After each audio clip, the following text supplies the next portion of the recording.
मुल्की हाला दिलगोश कने बलूचिस्तान सरकार ने निमगा सर्ज में सुबह लॉकडाउन इजारा पद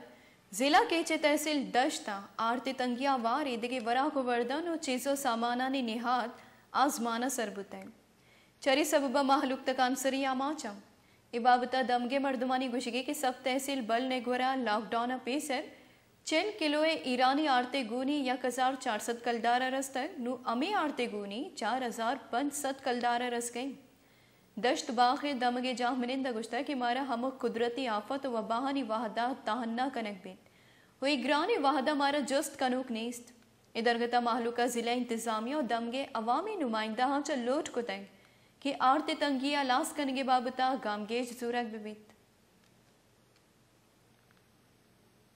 गेश्तर नुक्तने अहवालन सरबोगे हाथरा फॉलो और लाइक बिकनेत वश न्यूज़ फेसबुक पेजा और सब्सक्राइब बिकनेत वश न्यूज़ गिदरोशिया यूट्यूब चैनल और बिजनेत घंटिया बटना।